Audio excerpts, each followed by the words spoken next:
Hello bachcho, let's read this question. The question says a machine gun is mounted on a 2800 kg vehicle on a horizontal smooth rod, negligible friction. The gun fires 10 bullets per second with a velocity of 200 meters per second.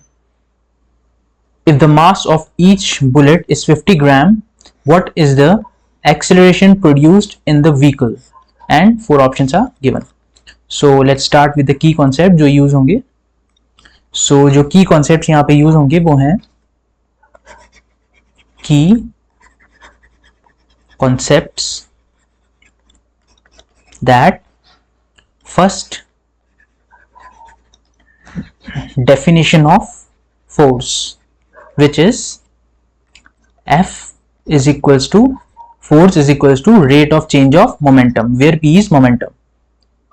And second is Newton's third law of motion, that for every action there is an equal and opposite reaction. Okay, so start करते हैं with the question. Let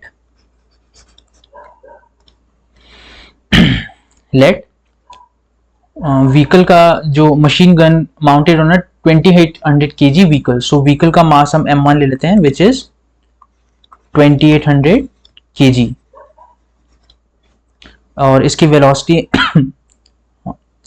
velocity हम ले लेते हैं v1 जो हमें अभी भी नहीं पता. बुलेट्स का मास दे रखा है 50 ग्राम, दैट इज 0.05 kg.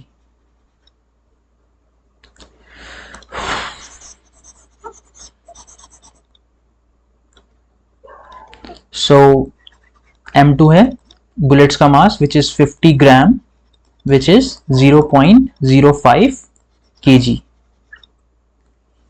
और कितनी स्पीड से फायर कर रखी है? v2 is equals to 200 meters per second. Now it is given that rate of bullets fired is equals to 10 bullets per second. Okay, so हमें यहाँ पे given है the gun fires 10 kg bullets per second with velocity 200 meters per second. So इस rate से fire हो रखा है. Therefore dm by dt यानी किस रेट से मास फायर हो रहा है, सो वो कितना होगा? Mass of each bullet multiply by rate of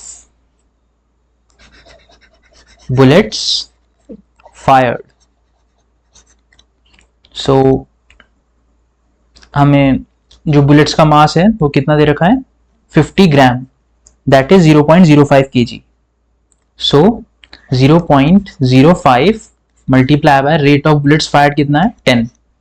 सो ये आ जाएगा 0.5 kg पर सेकेंड, यानी इस रेट से मास फायर्ड हो रहा है. ओके, नाउ हमें पता है मोमेंटम कितना होता है? P is equals to mv. हम इसको डिफरेंशिएट करते हैं. dp by dt is equals to, यहाँ पे प्रोडक्ट रूल लगेगा, so m dv by dt plus v dm by dt.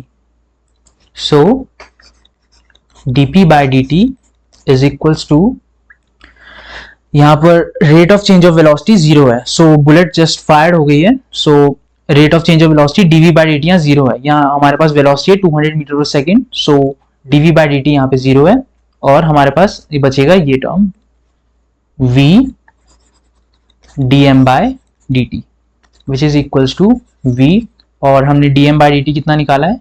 0.5. So into 0.5. Okay, so dp by dt is equals to, velocity हमें given है 200 meters per second. So 200 into 0.5. Okay, so ये आएगा हमारा 100. Okay, so ये आएगा हमारा 100. Now dp by dt है rate of change of momentum, यानी ये कितना हो गया, फोर्स. सो ये आ गया हमारा 100 न्यूटन. ओके, सो ये है फॉरवर्ड फोर्स जो लग रहा है. नाउ बाय न्यूटन्स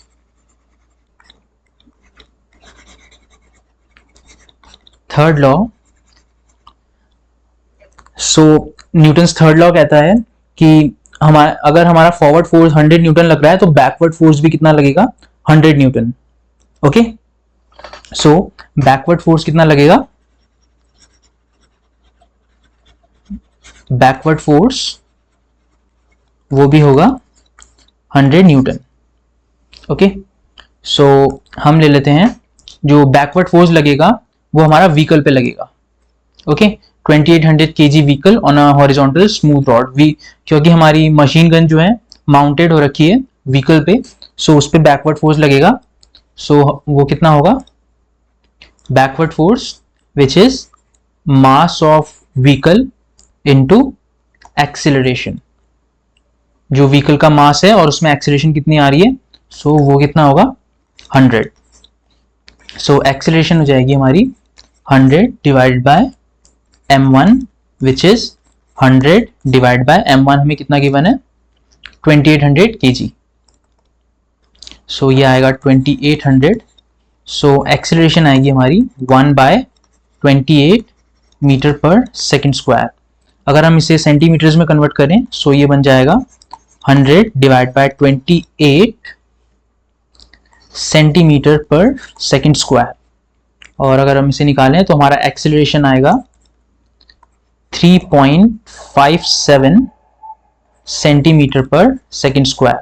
अगर हम इसे सिंगल डिजिट में राउंड ऑफ करें आफ्टर पॉइंट सो ये आएगा 3.6 सेंटीमीटर पर सेकेंड स्क्वायर. सो ये हमारा फाइनल आंसर है. सो ऑप्शंस में चेक करते हैं. सो हमारा ऑप्शन ए करेक्ट है. Okay, so the final answer is option A which is 3.6 centimetre per second square. Hope you understood it well. Best of luck.